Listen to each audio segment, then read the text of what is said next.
안녕하세요. 블루라크룸에 오신 여러분 환영합니다. 방금 전 끝난 리그 2 3위 팀 간의 대결에서 현대건설이 세트스코어 3대 0 원사이드한 완승을 거뒀습니다. 예상 밖으로 싱거운 승부였고요. 오늘 경기 전 현건 위파이 선수가 부친의 부고로 태국으로 갔기 때문에 GS가 다소 우세하지 않냐는 전망이 많았습니다.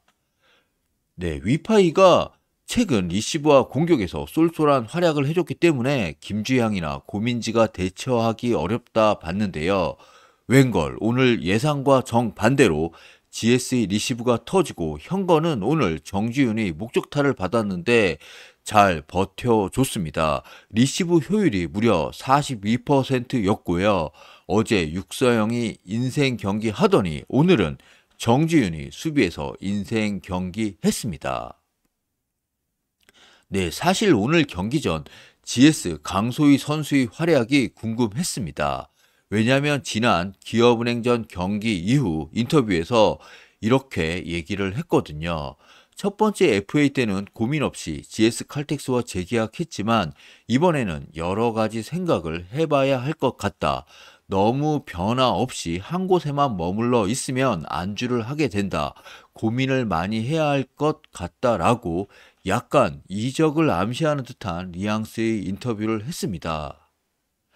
네, 강소희 지난 2015년 GS에 전체 1순위로 입단한 이후 GS 프랜차이즈 스타로 성장해 왔고 2021년 첫 번째 FA를 맞아 GS와 3년 15억 원에 재계약한 바 있습니다. 이번 시즌이 끝나면 두 번째 FA이고요.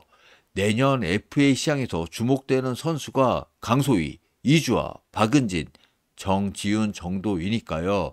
사실상 강소희가 최대어입니다. 강소희 올해 연봉 5억인데요. 과연 내년 FA에서 얼마를 받을 수 있을까요? 최대치 맥스를 주는 팀이 있을까요? 여자 배구는 각 팀 연봉 총액이 동일하게 정해져 있는 셀러리 캡이 적용되고 있고 또 한 명의 선수가 받을 수 있는 최고 연봉 상한선이 있습니다. 올해 각 팀 셀러리 캡은 연봉 19억, 옵션 6억, 승리수당 3억 해서 28억이고요. 한 선수가 팀 연봉에서 25%, 옵션에서 50%를 초과할 수 없습니다. 그래서 김연경이 연봉 4억 7,500, 옵션 3억 해서 토탈 연봉이 7억 7,500만 원이죠. 그리고 또 한 선수 바로 박정아가 페퍼로 이적하며 역시 최고 상한액 7억 7,500만 원을 받았습니다. 근데 내년은 팀 연봉 셀러리 캡이 1억 올라가게 됩니다. 그럼 최고 상한액이 연봉 5억, 옵션 3억 해서 토탈 연봉 8억까지 받을 수 있습니다. 한마디로 내년 FA 최대어 강소희가 맥스 8억까지 받을 수 있다는 말이죠. 과연 강소희가 8억의 가치가 있느냐 하면 부정적인 의견이 대다수일 겁니다. 여자 배구 연봉 오버페이에 대해서는 비난이 많습니다. 김연경 말고는 몸값에서 자유로운 선수가 별로 없죠. 김연경은 사실 더 받아야 됩니다. 남자 배구 최고 연봉자 대한항공 한 선수가 10억 8천만 원을 받습니다.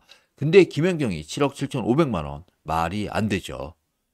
네, 다시 돌아가 강소희가 8억의 가치가 있냐 없냐는 얘기는 아니고요.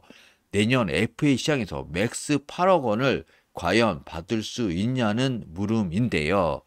7억 7,500만 원인 김연경과 박정아와 비교하면 김연경보다는 못하고 박정아보다는 잘하죠. 강소희 오늘 경기 전까지 기록을 보면 공격 성공률 전체 9위, 리시브 효율 전체 10위입니다. 네, 한마디로 국내 선수 가운데 김연경 다음 가는 선수라고 할 수 있습니다. 8억 맥스가 가능하다고 볼 수 있는 점은 이처럼 김연경 제외하고 국내 최고 선수다라는 점과 내년도 FA에서 마땅한 경쟁자가 없습니다. 소속팀 GS도 재계약을 노릴 것이고 이번 시즌 봄 배구에 실패한 팀들은 강소희를 1순위로 점 찍을 것입니다. 이처럼 경쟁이 붙다 보면 결국 8억 맥스를 지르는 팀이 나오지 않을까 하는 의견이 있고요. 반면 8억 맥스가 어렵다라는 주장은 여배 인기가 예전 같지 않고 강소위가 김연경이나 박정아 같은 빅네임들도 아닌 이상 시장 상황상 8억 맥스는 너무 금액이 크다는 것이죠. 또한 강소위가 국내에서 현재 김연경 다음 가는 선수는 맞지만 8억의 가치가 있냐는 근본적인 의문이 있습니다. 네, 아코 위파이와 한번 비교해 보죠. 강소희 공격 성공률 41%, 리시브 효율 37.5%입니다. 위파이는 공격 성공률 38.03%, 리시브 효율 35.71%입니다. 강소희가 둘 다 앞서지만 큰 차이는 아닙니다. 반면 올해 연봉은 강소희 5억, 위파이 1억 3천입니다.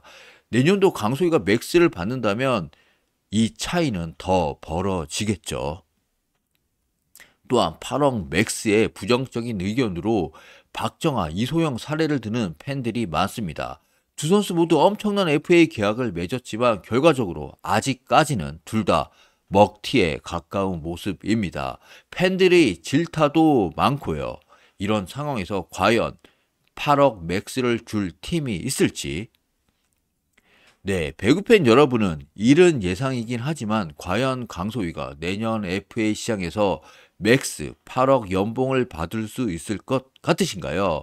한번 팬들의 의견을 들어보겠습니다. 투표 링크는 영상 댓글로 남겨놓겠습니다. 지금까지 시청해주셔서 대단히 감사합니다. 블루라커룸이었습니다.